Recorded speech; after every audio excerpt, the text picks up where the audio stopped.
Herkese merhaba arkadaşlar. Goastim FC Kulübü Menajeri ben Emrullah Zengin. Bir oyun tarzı videosuyla karşınızdayım. Bu sefer orta sahaları inceleyeceğiz arkadaşlar.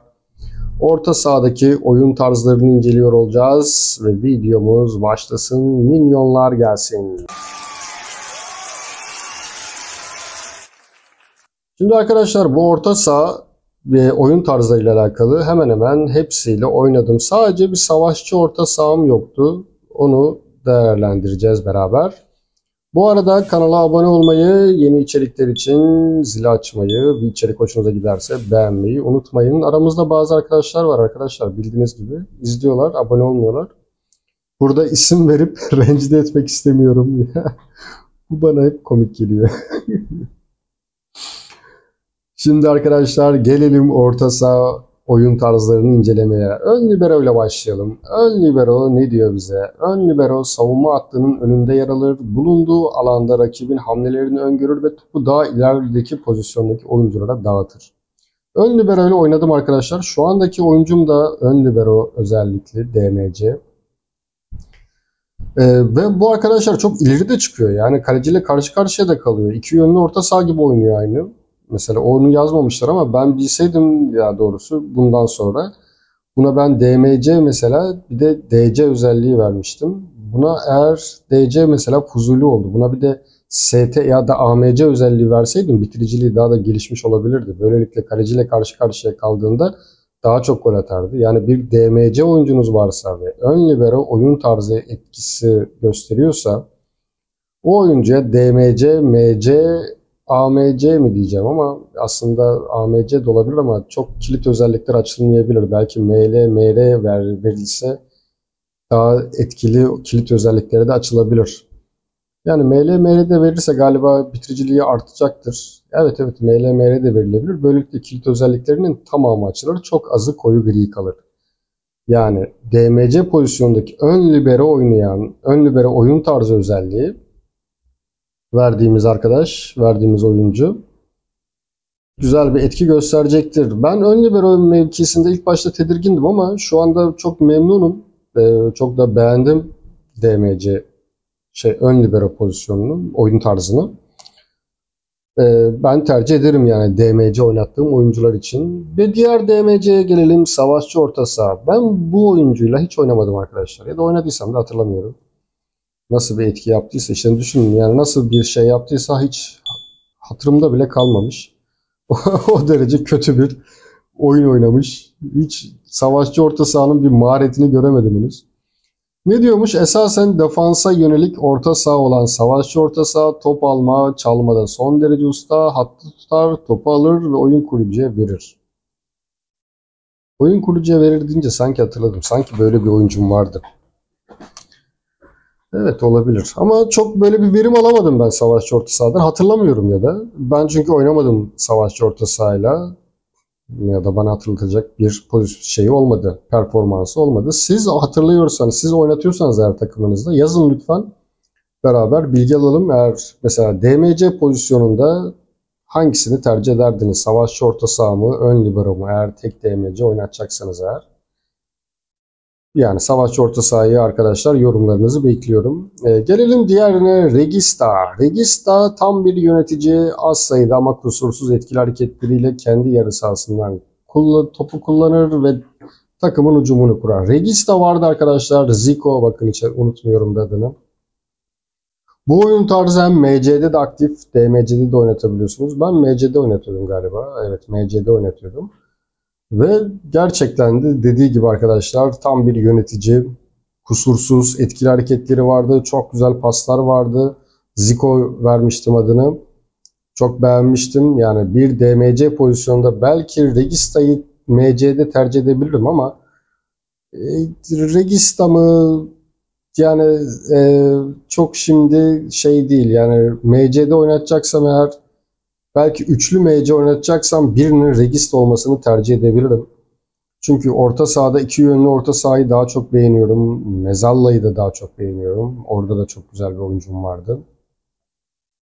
Regista hakkında tercihim, düşüncem bu. Hem MC'de hem DMC'de oynatıyor ama DMC'de oynamasının bir artısı yok. Yani bir top kapması, falan bir özellik zaten o da yazmıyor. Ama geriden top kurma, oyun kurma açısından bir de bu oyuncuya oyun kurucu özel yeteneği verirsek güzel işler yapacaktır. Hatırlıyorum Zico öyleydi. Oyun kurucu özel yeteneği de vermiştim kendisine. Ve kanatlardan başlayalım arkadaşlar. Bu sahte kanat özelliğini her iki tarafa da koyuyorum.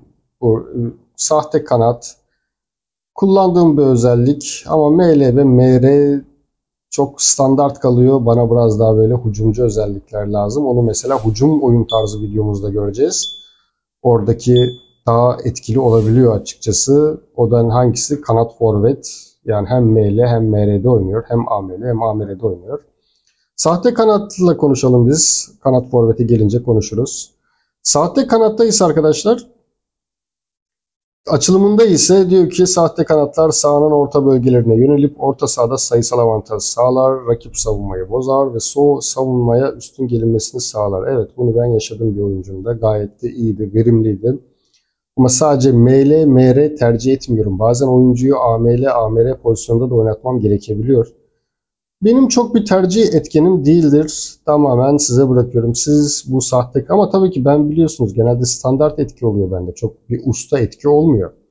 Sizdeki belki usta etkisi varsa çok daha verimli olabilir. Bir de kanatlar hatırladım şimdi. Bir oyuncum vardı böyle içeri giriyordu. Ya kardeşim sen içeri girecek olsan ben AMC oynatırım seni. Yani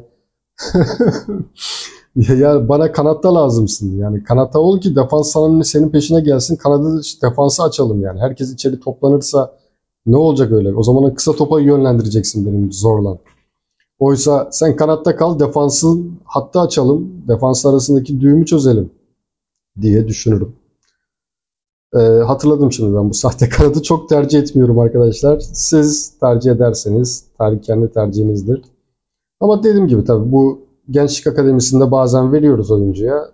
İşte 5 yıldız olunca rastgele orta saha atıyoruz. Sahte kanat atıyor. Olabilir yani. O zaman da ona da bir şey diyemeyiz. Şimdi yarın öbürsü gün benim kadromda görürsünüz sahte kanat. Niye var demeyin yani. O yüzden diyorum. Ve gelelim arkadaşlar iki yönlü orta saha. Benim sevdiğim bir MC özellikli orta saha. Orta sahada olmazsa olmaz. Hem defansta var hem hücumda var. Sanki iki tane adam oynatıyorum orta sahada. Ne diyormuş? Sahanın büyük bir alanında varlık gösteren iki yönlü MC gereken her yere koşar, orta saha oyuncularını destekler, hücumda ve savunmada yer alabilir. Mükemmel bir oyuncu arkadaşlar. Yani ben buna çok bir şey söylemek istemiyorum. Bunu istediğiniz gibi kullanın. Bence her takımda da olması gerekir. Hem defansta sayısal üstünlük sağlatır, hem hücumda da sayısal üstünlük sağlatır. Yani eğer böyle elit bir lige düşmediyseniz, normal veya düşük bir ligdeyseniz o zaman da arkadaşlar bu oyuncuya bir de AMC özelliği verin. ML özelliği de verin ki şey olsun. Ya da AMC verince AML de olabiliyor. Tüm kilit özelliklerini açmış olursunuz. Kısaca şunu demek istiyorum. Hücum özelliklerini daha çok geliştirebilirsiniz. Böylelikle çünkü hücumda bu oyuncu birebirde de çok kalıyor kaleciyle karşı karşıya. Onu da değerlendirmiş olursunuz. Ama olur da vasat güçlü elit birliklere düşerseniz o zaman da defans yönünü geliştirmek gerekir.